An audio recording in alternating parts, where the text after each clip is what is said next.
Halo semuanya, balik lagi bersama Sobat Kepoin. Bagaimana kabarnya hari ini?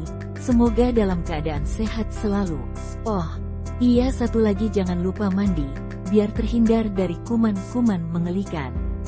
Baik, pada kesempatan kali ini, Sobat Kepoin akan membahas 5 fakta sejarah kode QR yang menarik diketahui. Di era digital seperti saat ini, keberadaan kode QR seolah sudah berdampingan dengan kehidupan sehari-hari.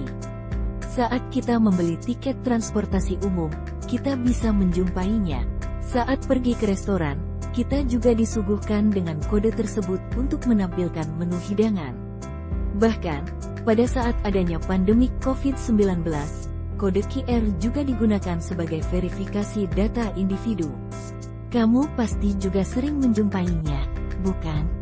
Terlepas dari popularitasnya, ngomong-ngomong, kamu sudah tahu belum bagaimana sejarah kode QR? Siapa yang menciptakannya dan kenapa desainnya berbentuk persegi dengan area hitam putih? Berikut 5 fakta sejarah kode QR yang menarik diketahui versi Sobat Kepoin. Nomor 1. Kode QR dibuat oleh seorang insinyur dan diluncurkan pertama kali pada tahun 1994. Masahiro Hara, seorang insinyur di perusahaan otomotif Denso Wave Jepang, adalah orang yang pertama kali mengembangkan kode QR atau Quick Response Code. Saat itu, ia berusia masih cukup muda, yaitu 35 tahun. Bersama seorang koleganya, yang kemudian menjadi anggota timnya, ia mengembangkan kode berbentuk kisi-kisi hitam putih tersebut. Gagasan ini muncul karena antusias pengguna barcode yang terlebih dahulu digunakan akan kebutuhan alat atau kode yang bisa menampung lebih banyak informasi secara ringkas dan bisa dibaca dengan cepat.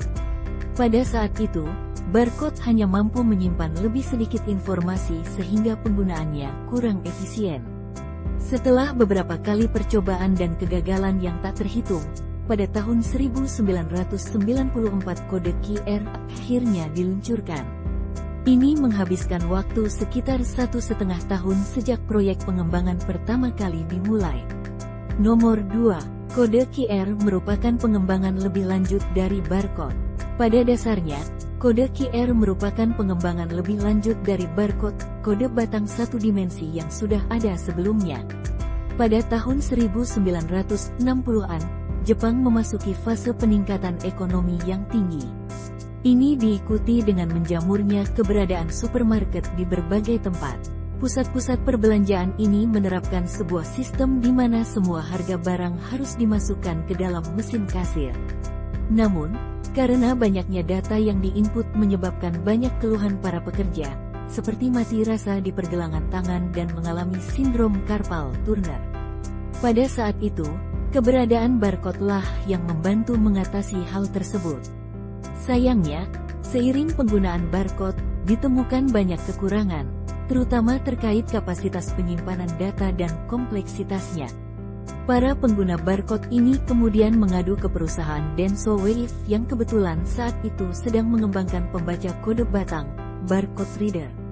Mereka menanyakan apakah mungkin jika dikembangkan kode batang yang bisa menampung lebih banyak data yang bisa mengkode kanji, karakter kana, dan alfanumerik. Berangkat dari permintaan ini, perusahaan akhirnya mengembangkan kode batang 2 dimensi, 2D, yang disebut kode QR. Nomor 3. Kode QR dapat mengkodekan sekitar 7.000 angka dan memiliki pembacaan 10 kali lebih cepat. Menyanggupi permintaan pengguna barcode, Masahiro Hara melakukan percobaan untuk membuat kode batang yang bisa menampung lebih banyak data dan lebih cepat dibaca. Dilansir laman Kiens, kode QR ini mampu menampung hingga sekitar 7.089 angka, 4.296 karakter alfanumerik, dan 1.817 karakter kanji. Jika dibandingkan dengan barcode, jumlah ini sangat jauh berbeda. Saat itu barcode sendiri hanya bisa menyimpan data sekitar 20 karakter alfanumerik. Selain itu, kode QR juga memiliki tingkat pembacaan 10 kali lebih cepat dibandingkan dengan kode lainnya. Laman Kirkot melansir, barcode mengkodekan informasi secara satu arah, satu dimensi saja. Di sisi lain, Kode QR mampu mengkodekan secara dua arah, yaitu atas bawah dan melintang, kiri kanan, sehingga memungkinkan dibaca lebih mudah. Nomor 4. Desain kode QR terinspirasi dari permainan Go Jepang. Kode QR dicirikan dengan pola dua dimensi berupa titik-titik hitam dan putih dalam sebuah kotak persegi. Nippon melansir, inspirasi teknologi ini datang dari permainan kegemaran Masahiro Hara, yaitu permainan Go Jepang. Saya biasa bermain Go saat istirahat makan siang. Suatu hari, saat mengatur potongan hitam dan putih di grid, saya tersadar bahwa itu mewakili cara penyampaian informasi yang lugas.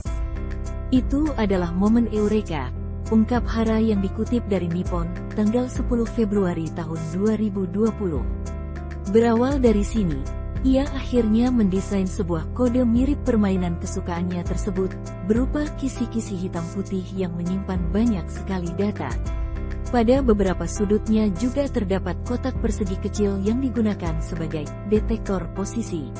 Ini ditambahkan oleh Hara untuk memudahkan pembacaan kode lebih cepat oleh pemindai dan memungkinkan dibaca dari segala arah. Nomor 5. Perkembangan dan penyebaran kode QR. Mulanya, kode QR diadopsi oleh industri otomotif untuk sistem Kanban elektronik mereka, yaitu alat komunikasi yang digunakan dalam sistem manajemen produksi. Kode ini ternyata berkontribusi besar dalam membantu menyelesaikan banyak tugas, mulai dari produksi, pengiriman, hingga penerbitan slip transaksi. Namun, karena terbatasnya alat yang bisa membaca atau memindai kode tersebut, penggunaan kode QR tidak terlalu berkembang pesat. Pada tahun 2002, ketika mulai ada pemasaran ponsel pintar yang bisa memindai kode QR, penggunaannya kemudian meroket di kalangan masyarakat umum Jepang. Masahiro Hara sebagai orang yang mengembangkan kode ini juga tak mendaftarkan lisensi untuk kode temuannya tersebut. Ia berharap, kode QR bisa digunakan oleh lebih banyak orang secara bebas. Karena kebijakan inilah, kode QR kini semakin marak digunakan di mana-mana, di seluruh dunia. Oke, cukup sampai di sini ya videonya. Sampai jumpa lagi di video selanjutnya.